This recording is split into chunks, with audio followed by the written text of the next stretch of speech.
Hundreds around the country and the world are sending prayers and support to President Carter. Some also are taking this President's Day to learn more about the country's 39th president in President Carter's hometown. Ashlyn Webb joins us live in Plains with more.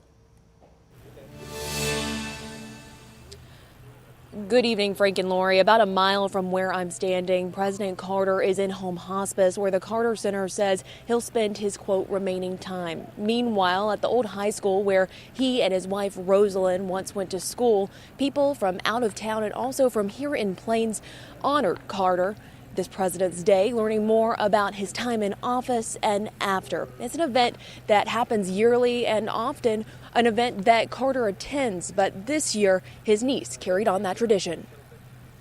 Leanne Smith sat in the middle of the audience, hearing from a historian about some U.S. presidents and their campaigns, including her uncle. People who could say that the first time they were ever able to vote in a presidential election that they could vote for their uncle. She says she was overwhelmed with tears seeing tourists walk through the exhibit, highlighting Carter's time as president and his humanitarian work. Smith described his legacy as the good in the world. And I think the peace and the love for people, and you just want to know, is it going to continue, you know? At the level I think he promoted it. And it will. It will. She says with the news that her uncle is now in hospice, it's now on others to carry on his legacy. It's time for us to get our feet moving, you know?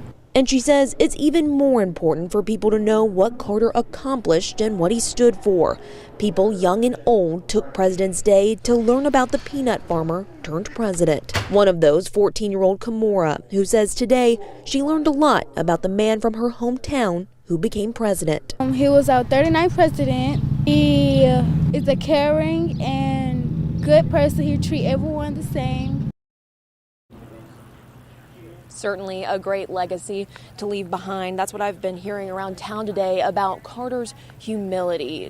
People around here know him as Mr. Jimmy, J.C. Deacon. That just goes to show how hard this news is to people that know him as a neighbor and a friend. Reporting in Plains, Ashlyn Webb, 13 WMAZ News. Thank you, Ashlyn. President Carter's impact was worldwide.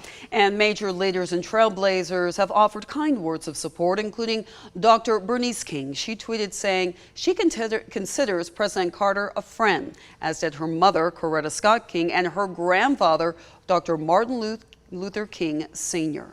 Atlanta